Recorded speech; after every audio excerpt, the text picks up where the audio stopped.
سلام سلام علیک ایوب۔ بظاہر تو سورۃ العصر ایک مختصر ترین سورت ہے، لیکن اپنے دامن میں بہت ہی زیادہ جامعیت رکھتی ہے۔ اس سے پہلے کہ اس کے مفاہیم اور مطالب کو بیان کیا جائے، سورۃ العصر کی چند خصوصیات اور اہمیت کو بیان کرتا چلوں۔ سورۃ العصر کی ایک خصوصیت یہ ہے کہ یہ مختصر ترین صورتوں میں سے ایک صورت ہے۔ دوسری خصوصیت یہ ہے کہ یہ اولین صورتوں میں سے ایک صورت ہے۔ رب تبارک و تعالی نے جب آپ علیہ الصلاۃ والسلام کے قلب اطہر پر نزول قرآن کا سلسلہ شروع کیا تو ابتدائی جو صورتیں ہیں وہ چھوٹی چھوٹی صورتیں ہیں۔ یہ رب تبارک و تعالی کی حکمت بالغہ کے تحت تھا کہ چھوٹی چھوٹی صورتوں سے ابتدا کی، پھر آہستہ آہستہ جیسے جیسے واقعات رونما ہوتے گئے، رب تبارک و تعالی نے آپ علیہ الصلاۃ والسلام پر بڑی بڑی صورتیں نازل فرمائیں۔ تو چھوٹی چھوٹی صورتیں پہلے نازل کرنے میں حکمت یہ تھی کہ اس کی مثال آپ سمجھیں ایک بیج کی مانند۔ جب آدمی پہلے زمین کے اندر فوراً بڑا سا درخت تو نہیں لگاتا، بلکہ پہلے ایک بیج بوئے گا، اس کے بعد وہ چھوٹا سا پودا بنے گا، پھر اس کا ایک تنا نکلے گا، اس کی شاخیں نکلے گی، پھر ایک قد آور درخت بنے گا، پھل اور پھول نکلیں گے۔ بالکل اسی طرح رب تبارک و تعالی نے چھوٹی چھوٹی صورتوں کو پہلے نبی کریم صلی اللہ علیہ وآلہ وسلم پر نازل فرمایا۔ اب آیات محکم ہو گئیں، پھر جب وہ آیات محکم ہو گئیں، جب مسلمانوں کے دل کے اندر وہ راسخ ہو گئیں، اب رب تبارک و تعالی نے بڑی بڑی صورتوں کے ذریعے تفصیل کو بیان فرمایا۔ تو دوسری خصوصیت سورۃ العصر کی یہ ہے کہ یہ اولین صورتوں میں سے ایک صورت ہے۔ تیسری خصوصیت یہ ہے کہ سہل ترین صورتوں میں سے ایک صورت سورۃ العصر ہے، بہت زیادہ آسان ہے۔ عام شخص بھی، ہم اردو لغت کو سمجھتے ہیں، ہر شخص اردو جانتا ہے، جب سورۃ العصر کو دیکھے گا تو ہر لفظ سے وہ مانوس ہے۔ العصر ہم کہتے ہیں دور عصر حاضر، دور حاضر، عصر مطلب زمانہ، تو عصر کا وقت، نماز عصر کا وقت، تو لفظ عصر سے ہر شخص مانوس ہے۔ اس کے بعد ان الانسان لفی خسر، انسان ایسے معلوم ہوتا ہے کہ اردو کا لفظ ہے۔ خسر، خسران، خسران نعمت، خسارہ، یہ اردو میں مستعمل الفاظ ہیں۔ الا الذین آمنوا، ایمان کے بارے میں تو ہر شخص جانتا ہے۔ وعملوا الصالحات، عمل صالح ہر شخص کو معلوم ہے کہ میں کون سا عمل کرتا ہوں، یہ استعمال ہے۔ صالح کا لفظ شائع و زائع ہے۔ وتواصوا بالحق وتواصوا بالصبر، حق کا لفظ اور وتواصوا وصیت، اب تواصوا وصیت سے نکلا ہے، اور وصیت کا لفظ کہ مرنے کے بعد جب کوئی شخص یہ کہتا ہے کہ فلاں جو غیر وارث ہے اس کے لیے اتنی وصیت میں کر کے جا رہا ہوں، تو یہ وصیت کا لفظ مرنے کے بعد کے لیے بھی استعمال ہوتا ہے۔ لیکن اگر کوئی بڑا شخص چھوٹے کو نصیحت کرے، نصیحت آمیز جملے کہے اور تاکید کرے، یہ انتقال کے بعد کے ساتھ خاص نہیں ہے، بلکہ نصیحت کو بھی وصیت کہہ دیتے ہیں۔ وتواصوا بالصبر، صبر کی وصیت ہر شخص یہ جانتا ہے۔ تو بظاہر جتنے بھی الفاظ ہیں ہماری اردو لغت کے اندر بھی مستعمل ہیں، اتنے آسان ہیں، لیکن ایک ہوتا ہے سہل ممتنع، آسان ترین الفاظ تو ہیں، لیکن اگر کوئی شخص خود اس طرح کا کلام کرنا چاہے تو اس کے لیے ناممکن ہوگا۔ یہ فلسفہ اور منطق کی ایک اصطلاح ہے سہل ممتنع، کہ ایک عمل آسان تو ہے لیکن اس کے باوجود ناممکن ہے۔ تو سہل ممتنع کی دامن قرآن کے اندر سب سے بڑی مثال سورۃ العصر ہے، اس لیے فرمایا کہ اس کی ایک خصوصیت یہ ہے کہ یہ سہل ترین صورتوں میں سے ہے، اور چوتھی خصوصیت یہ ہے کہ یہ جامع ترین صورتوں میں سے ہے۔ بظاہر اس کے الفاظ کم ہیں لیکن معنی اور مطالب اس کے بہت زیادہ ہیں۔ شروحات اگر کی جائیں تو وہ ختم نہ ہوں، وقت تو ختم ہو سکتا ہے لیکن اس صورت کی شروحات، اس کے معانی، اس کے مفاہیم اتنے زیادہ ہیں کہ پوری زندگی کا نچوڑ بلکہ پورے قرآن کا نچوڑ اس قرآن کے اندر، قرآن کی اس سورت کے اندر بیان کر دیا گیا۔ تو یہ 4 خصوصیات ہیں، اور پھر اکابرین امت نے بلکہ صحابہ کرام سے سورۃ العصر کی اہمیت پر بھی ارشادات موجود ہیں۔ حضرت عبداللہ بن حسن صحابی رسول رضی اللہ تعالیٰ عنہ ارشاد فرماتے ہیں، مدینے کے اندر 2 صحابی تھے، جب آپس میں ملاقات کرتے، جب تک وہ سورۃ العصر ایک دوسرے کو سنا نہ لیتے تب تک وہ جدا نہیں ہوتے تھے۔ جدا ہونے سے پہلے سورۃ العصر کی اہمیت کے پیش نظر ہر 2 صحابی میں سے ہر ایک وہ پہلے سورۃ العصر سناتے، اس کے بعد یہاں مجلس کا اختتام کرتے۔ اس کی اہمیت کی طرف یہ اشارہ ہے۔ بلکہ امام شافعی علیہ رحمہ سے ہر شخص واقف ہے، جو 4 ائمہ مجتہدین ہیں، امام اعظم ابو حنیفہ جن کی نسبت سے ہم احناف کہلاتے ہیں، حنفی کہلاتے ہیں، امام احمد بن حنبل، امام مالک اور امام شافعی رضی اللہ تعالیٰ عنہ، ان 4 میں سے ایک شخصیت کا نام امام شافعی ہے۔ فقہ کے اندر تو امام اعظم کا مقام بڑا بلند ہے، لیکن حدیث کے اندر ان کی خدمات اپنی مثال آپ ہیں۔ ان کی کتاب الام جو ہے آج بھی بڑا مرتبہ اور مقام رکھتی ہے۔ اس کو پڑھنے سے آدمی کو علم کے موتی حصے میں آتے ہیں۔ تو امام شافعی علیہ رحمہ فرماتے ہیں، لو تدبر الناس هذه السورۃ لوسعتہ، اگر لوگ صرف اس سورت یعنی سورۃ العصر کے اندر غور و فکر کر لیتے، تدبر کر لیتے، ان کے مفاہیم اور مطالب سمجھ جاتے، اس سورت کا خلاصہ کر لیتے، اس سورت کو سمجھ کے پڑھ لیتے، لوسعتہ، یہ سورت لوگوں کے لیے کافی ہو جاتی۔ بلکہ یہ بھی فرمایا امام شافعی علیہ رحمہ نے، لو لم ينزل من القرآن سواہا، اگر اس سورت کے علاوہ دامن قرآن کے اندر کوئی اور سورت آپ علیہ الصلوۃ والسلام پر نازل نہ ہوتی، لکفت الناس، یہ سورت لوگوں کو کفایت کرتی۔ اس سورت کے معنی و مطالب اور جامعیت کی طرف اشارہ ہے کہ اس کے اندر وہ جامعیت ہے جو کسی اور کے اندر نہیں ہے۔ اس کے مفاہیم و مطالب ابھی جب اس کی تفسیر بیان ہوگی دیکھیے گا کتنے جمعوں تک اسی کی تفسیر، میں تو ایک ادنا سا طالب علم ہوں لیکن علماء نے بڑی بڑی تفاسیر لکھی ہیں، تو یہ اس کی اہمیت کی طرف اشارہ ہے۔ بلکہ بعض بزرگان دین نے یہاں تک ارشاد فرمایا، امام طبرانی وغیرہ نے اس کو لکھا کہ اگر کوئی یہ سورت پڑھ لے، سورۃ العصر کے اندر جو معارف، جو اسرار و رموز ہیں، رب تبارک و تعالیٰ کا کلام یہ کلام اعجاز ہے، یہ طاقت بشریت کو عاجز کر دینے والا کلام ہے۔ کہا کہ اگر اس کے اسرار و رموز کو کوئی پڑھنا چاہے، سورۃ العصر پڑھ لے، سارے کی ساری جو دنیا و آخرت کے اسرار و رموز ہیں وہ سارے کے سارے سورۃ العصر کے دامن کے اندر موجود ہیں۔ تو نبی کریم صلی اللہ علیہ وآلہ وسلم کے قلب اطہر پر نازل ہونے والی سورۃ العصر کی خصوصیات اور اہمیت تو یہ تھی، لیکن نبی کریم صلی اللہ علیہ وآلہ وسلم کے دل پر یہ جو سورت نازل ہوئی، اس کی جو تفاسیر کی گئی، اب اس تفسیر کی طرف چلتے ہیں۔ رب تبارک و تعالیٰ نے ارشاد فرمایا، والعصر ان الانسان لفی خسر، عصر کی قسم، بے شک انسان خسارے کے اندر ہے۔ صرف ایک انسان نہیں، سارے کے سارے انسان ہلاکت میں ہونے والے ہیں، ہلاک ہونے والے ہیں۔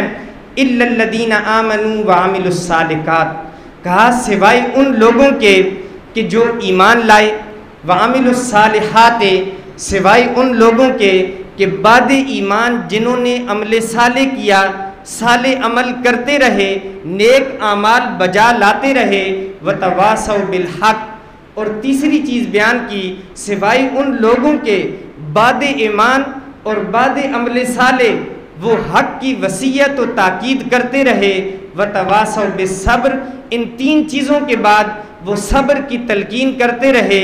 اگر یہ 4 ہیں، ان 4 کے علاوہ اگر کوئی انسان ہے وہ خسارے کے اندر ہے، تو کہا کہ تمام کے تمام انسان خسارے میں ہے۔ اس کی تفسیر انشاءاللہ اگلے جمعۃ المبارک میں بیان ہوگی۔ آج والعصر کے متعلق سنتے ہیں کہ مفسرین نے یہاں والعصر کے تحت کتنی خوبیوں کو بیان کیا۔ پہلے تو ایک فنی اور نحوی اعتبار سے، علم نحو کے اعتبار سے گفتگو فرمائی. کہا کہ بظاہر تو اس کے اندر 3 آیتیں ہیں. والعصر ایک آیت ہے، ان الانسان لفی خسر یہ دوسری آیت ہے، الا الذین آمنوا سے آخر تک یہ تیسری آیت ہے. بظاہر تو 3 آیتیں ہیں، لیکن جو پہلی آیت ہے اس کا معنی مکمل نہیں ہے، وہ پورا جملہ نہیں ہے. جس طرح کہ میں کہوں زید، آپ کو بات سمجھ نہیں آئے گی، لیکن اگر میں کہوں زید کھڑا ہے، زید کھانا کھا رہا ہے، یہ ایک پورا جملہ ہے. لیکن میں صرف کہوں زید تو یہ پورا جملہ نہیں ہے. تو بالکل والعصر جو ہے یہ جملہ ناقص ہے، مکمل جملہ نہیں ہے، اس لیے کہ یہ قسم ہے اور قسم کے لیے جواب قسم ضروری ہے. ان الانسان لفی خسر، بے شک انسان خسارے میں ہے. عصر کی قسم، زمانے کی قسم، زمانہ گواہ ہے، بے شک انسان خسارے کے اندر ہے. تو یوں جملہ پورا ہو جاتا ہے. لیکن الا الذین آمنوا وعملوا الصالحات، اگر ہم تیسری آیت کو دیکھتے ہیں وہ بھی آیت مکمل نہیں ہے، اس لیے کہ کلام عرب کے اندر الا کے بعد جو آتا ہے اس کو مستثنی کہتے ہیں، پہلے کو مستثنی منہ کہتے ہیں. الا کے بعد جو آئے وہ اپنے پہلے والے کے بغیر مکمل جملہ نہیں بنتا، اس لیے الا الذین آمنوا تبھی مکمل ہوگا جب ان الانسان لفی خسر. جس طرح کہ میں نے کہا انسان خسارے میں ہے، رب تبارک و تعالیٰ نے ارشاد فرمایا ہے. اب کوئی کہے گا کہ آخر کون انسان ہے جو خسارے میں نہیں ہے، تو تب بات سمجھ میں آئے گی. تو پتہ چلا کہ ان الانسان لفی خسر یہ ایک مرکزی آیت ہے، یہ والعصر کے بغیر بھی جملہ ہے، الا الذین آمنوا کے بغیر جملہ ہے. لیکن والعصر اور الا الذین آمنوا یہ ان الانسان لفی خسر کے بغیر ایک جملہ نہیں ہے. یہ ایک فنی بحث تھی. اس کے علاوہ علماء نے لکھا، العصر کے تحت کئی اقوال بیان فرمائے. پہلا قول تو یہ ہے العصر کا مطلب زمانہ ہے، والعصر ای الدہر کہ زمانے کی قسم. واو قسم کے لیے آتا ہے، جیسا کہ والضحیٰ چاشت کے وقت کی قسم. جو کئی صورتوں کے اندر رب تبارک و تعالیٰ کا منہج، رب تبارک و تعالیٰ کی عادت یہ جاری رہی. والعصر یہ دامن قرآن کے اندر سب سے آخری قسم ہے، اس سے پہلے پارے کے اندر قسم آئی. بے شمار رب تبارک و تعالیٰ نے قسموں کو بیان فرمایا، آخری قسم والعصر ہے. عصر کا مطلب زمانہ ہے، زمانے کی قسم. قسم وہ کھاتا ہے جو گواہ ہوتا ہے، تو مطلب یہ ہوا زمانہ گواہ ہے. اور آپ سب یہ بات سمجھتے ہیں، کوئی اور گواہ ہو یا نہ ہو زمانہ تو موجود ہوتا ہے، زمانہ ہر بات پر گواہ ہے. اگر یہ ترجمہ ہو، اس زمانے نے رہتی دنیا تک اور جب سے دنیا شروع ہوئی، نوع انسانیت آئی، اس زمانے نے بڑے بڑے بادشاہوں کے تخت الٹے ہوئے دیکھا. زمانہ سب سے بڑا گواہ ہے. فرعون کو غرق ہوتے زمانے نے دیکھا، وہ زمانہ آج بھی موجود ہے. ابو جہل نے آپ علیہ الصلوۃ والسلام کا انکار کیا، زمانہ اس بات کا گواہ ہے. ابو بکر، عمر، علی اور عثمان غنی رضی اللہ تعالی عنہم یہ آپ علیہ الصلوۃ والسلام کے سچے غلام تھے، زمانہ اس بات پر گواہ ہے. قوم نوح کو غرق ہوتے ہوئے، دیگر قوموں کو ہلاک ہوتے ہوئے زمانے نے دیکھا. تو رب تبارک و تعالیٰ نے فرمایا اس زمانے کی قسم جو زمانہ ہر بات پر گواہ ہے، اور قسم وہاں کھائی جاتی ہے. رب تبارک و تعالیٰ کی عادت یہ جاری رہی ہے قرآن کے اندر کہ جو رب تبارک و تعالیٰ کا شاہکار ہوتا ہے، ایک خاص چیز ہوتی ہے جس کی قسم کھائی جاتی ہے. ہر چیز کی قسم نہیں کھائی، رب تبارک و تعالیٰ نے اس کی قسم کھائی جو رب تبارک و تعالیٰ کی ایک عجیب چیز تھی، حیرت میں ڈالنے والی چیز تھی، رب تبارک و تعالیٰ کی قدرت کا کرشمہ تھا. یہ زمانہ بھی اسی طرح کا ہے. یہاں مفسرین نے بڑی عمدہ بحث فرمائی ہے، کہا کہ زمانہ اس کی 3 قسمیں ہیں. ایک قسم تو یہ ہے کہ زمانہ ماضی، زمانہ حال اور زمانہ مستقبل، یہ 3 قسمیں ہیں. تو زمانہ یہ چلتا رہتا ہے، اس کے اندر جمود نہیں ہے. ابھی اس وقت ہم یہاں بیٹھے ہیں، لیکن 1 گھنٹے کے بعد، 2 گھنٹوں کے بعد ہم یہاں نہیں ہوں گے بلکہ کسی اور جگہ پر ہوں گے. لیکن زمانہ ایسا نہیں ہے. زمانہ ماضی میں بھی ہوتا ہے، حال میں بھی ہوتا ہے، مستقبل میں بھی ہوتا ہے. ماضی تو ایک لمحہ پہلے جو ہم کلام کیا یہ زمانہ ماضی تھا. پلک چپکنے کے بعد کا جو زمانہ ہوتا ہے یہ بہت چھوٹا زمانہ ہوتا ہے، یہ زمانہ حال ہے، اور مستقبل جو آئندہ آنے والا اس لمحے کے بعد کا جو زمانہ ہے وہ زمانہ مستقبل ہے۔ تو اس سے پتہ چلا کہ زمانے کی یہ خصوصیت ہے کہ یہ چلتا رہتا ہے، اس کے اندر جمود نہیں ہے، یہ پہلے بھی تھا، اب بھی ہے، بعد کو بھی ہے۔ تو رب تبارک و تعالیٰ نے فرمایا کہ اس زمانے کی یہ خصوصیت ہے کہ اس کے اندر وہ معنی ہے، وہ جامعیت والا معنی ہے، یہ میرا ایک شاہکار ہے۔ اس زمانے کی قسم، یہ زمانہ گواہ ہے، ان الانسان لفی خسر، بے شک انسان خسارے کے اندر ہے۔ مفسرین نے یہاں دوسرا معنی بیان کرتے ہوئے ارشاد فرمایا، عصر سے مراد نماز عصر ہے، عصر سے مراد نماز عصر ہے، جیسا کہ رب تبارک و تعالیٰ نے اس نماز عصر کی اہمیت کے پیش نظر قرآن کے اندر ارشاد فرمایا، حافظوا علی الصلوات والصلاۃ الوسطی، نمازوں کی محافظت کرو، اے لوگو نمازوں کی پابندی کرو۔ پھر نمازوں کے اندر نماز عصر آ چکی تھی، لیکن رب تبارک و تعالیٰ نے فرمایا والصلاۃ الوسطی، حافظوا علی الصلوات والصلاۃ الوسطی، نمازیں اور بالخصوص نماز عصر کی پابندی کرو، اس کو چھوڑنا نہیں۔ اس کی اہمیت کی طرف اشارہ ہے، اس لیے کہ ادھر نماز عصر کا وقت ہے، وہاں اپنی دکان بند کرنے کا وقت ہے، وہاں گاہک کیونکہ پہلے مصروف تھے، نماز عصر کا وقت ہوا، دکانوں میں رش بڑھ گیا، اب ادھر گاہک کو بھی ڈیل کرنا ہے، دکان کو بند بھی کرنا ہے، یہ کشمکش میں ہے انسان۔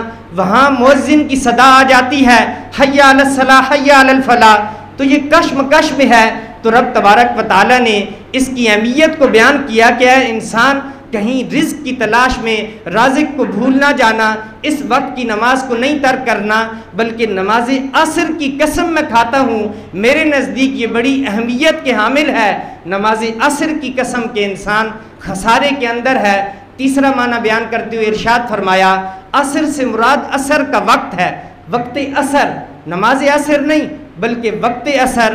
اب یہ جو قرآن نازل ہوا تھا یہ عرب کے ماحول میں نازل ہوا تھا، آپ علیہ الصلوۃ والسلام عربی، قرآن عربی میں نازل ہوا، تو عرب کے جو حالات و واقعات تھے ان کو بھی لغت کا بڑا دخل ہوتا ہے، ان کو بھی سامنے رکھا گیا۔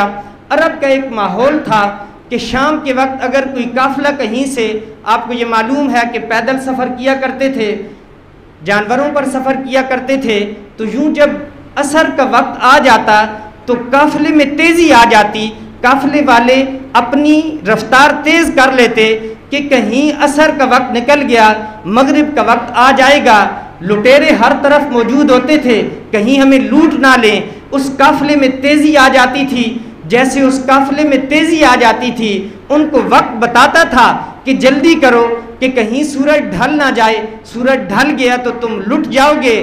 یہ عصر کا وقت ہمیں یہ بتا رہا ہے، رب تبارک و تعالیٰ نے اس لیے قسم فرمائی کہ وقت عصر کے اندر چونکہ مغرب کا وقت آ جاتا ہے، سورج ڈھلنے لگتا ہے، سورج غروب ہونے لگتا ہے، کہا کہ جس طرح سورج غروب ہو جائے گا، قافلہ کہیں لٹ نہ جائے، کسی کے ہاتھ نہ لگ جائے، تم بھی ان چار اعمال میں ایمان، عمل صالح، وصیت بالحق اور وصیت بالصبر، ان کے اندر جلدی کرو کہ کہیں تمہیں رب تبارک و تعالیٰ کا بلاوا نہ آ جائے، کہیں تم دنیا سے چلے نہ جاؤ۔ لہٰذا اب یہ غروب آفتاب ہونے والا ہے، اب جلدی کرو، اس وقت کی قسم بے شک انسان خسارے کے اندر ہے۔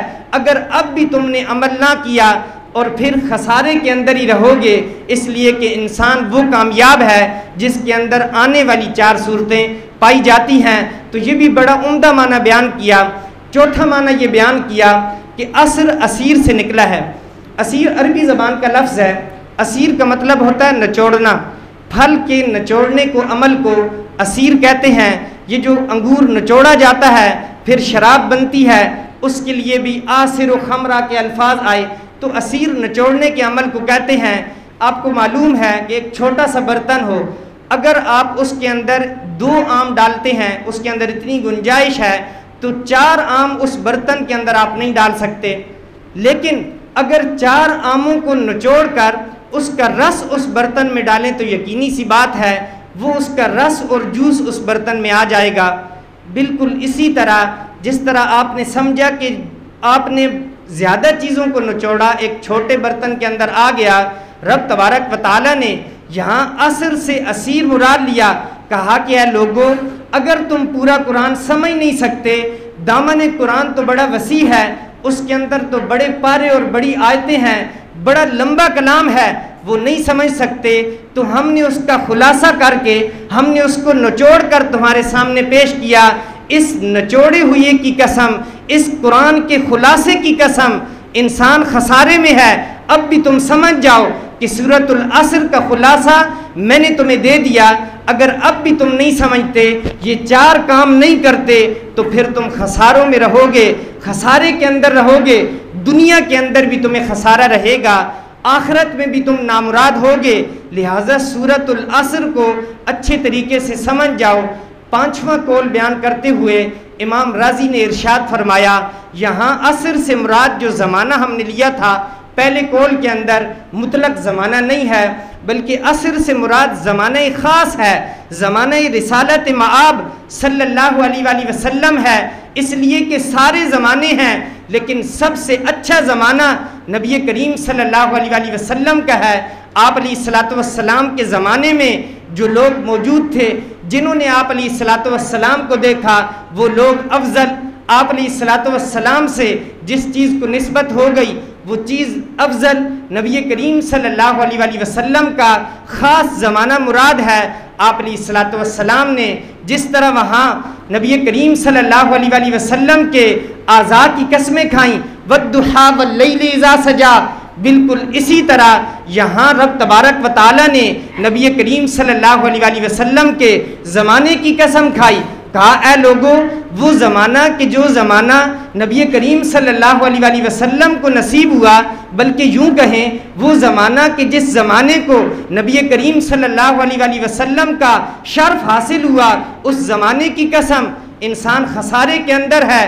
تم ابھی بھی نہیں سمجھو گے، تم سمجھ جاؤ، اس لیے کہ آپ علیہ الصلاۃ والسلام کا دامن اگر تم تھام لوگے، الا الذین آمنوا وعملوا الصالحات وتواصوا بالحق وتواصوا بالصبر، اگر دامن رسول تھام کر ایمان قبول کرنے کے بعد اعمال صالحہ بجا لاؤ گے، حق کی نصیحت اور تاکید کرتے رہو گے، صبر کی تلقین کرتے رہو گے، تو پھر تم خسارے سے نکل جاؤ گے۔ یہ زمانہ رسالت مآب صلی اللہ علیہ وآلہ وسلم لیا، بلکہ رسالہ قشیریہ کے اندر امام قشیری رضی اللہ تعالیٰ عنہ نے بڑی پیاری بات یہاں نقل فرمائی۔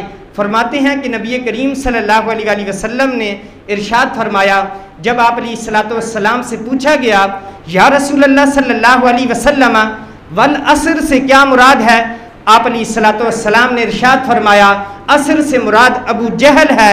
کہا الا الذین آمنوا وعملوا الصالحات، الذین آمنوا اس سے کیا مراد ہے، آپ علیہ الصلاۃ والسلام نے ارشاد فرمایا اس سے ابو بکر مراد ہیں۔ وعملوا الصالحات سے کیا مراد ہے یا رسول اللہ صلی اللہ علیہ وسلم، تاجدار رسول صلی اللہ علیہ وآلہ وسلم نے ارشاد فرمایا اس سے مراد حضرت عمر ہیں۔ پھر پوچھا گیا یا رسول اللہ صلی اللہ علیہ وسلم وتواصوا بالحق سے کیا مراد ہے، کہا اس سے مراد حضرت عثمان غنی ہیں۔ پوچھا گیا یا رسول اللہ صلی اللہ علیہ وسلم وتواصوا بالصبر سے کیا مراد ہے، بتایا کہ اس سے مراد حضرت علی المرتضیٰ رضی اللہ تعالی عنہم یہ مراد ہیں۔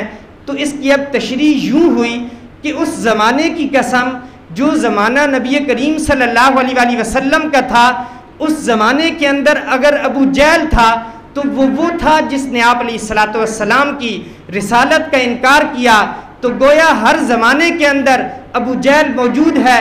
اس زمانے میں آپ علیہ الصلاۃ والسلام کی ذات کو دیکھ کر، رب تبارک و تعالیٰ کے نور کو دیکھ کر ابو جہل نے انکار کیا۔ اس زمانے کے اندر بھی جو آپ علیہ الصلاۃ والسلام کی توہین کرے گا، آپ علیہ الصلاۃ والسلام کا انکار کرے گا، وہ ابو جہل کا پیروکار ہے۔ جو ختم نبوت کا انکار کرے گا وہ ابو جہل کا پیروکار ہے۔ یہ بتایا کہ اس زمانے کے اندر الا الذین آمنوا، حضرت ابو بکر صدیق رضی اللہ تعالی عنہ مراد ہیں۔ وہ ابو بکر کہ جو عاشق رسول ہیں، اس زمانے میں بھی جو عاشق رسول ہوگا حضرت ابو بکر صدیق رضی اللہ تعالیٰ عنہ کا پیروکار ہوگا۔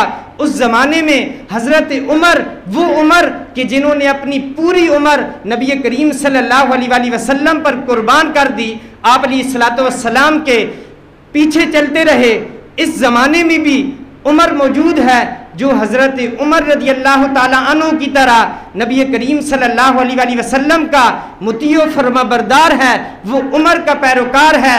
اس زمانے میں وتواصوا بالحق سے مراد حضرت عثمان غنی ہیں، جنہوں نے نبی کریم صلی اللہ علیہ وسلم کے دین کی خاطر اپنی متاع عزیز کو وار دیا، جامع شہادت نوش کر لیا۔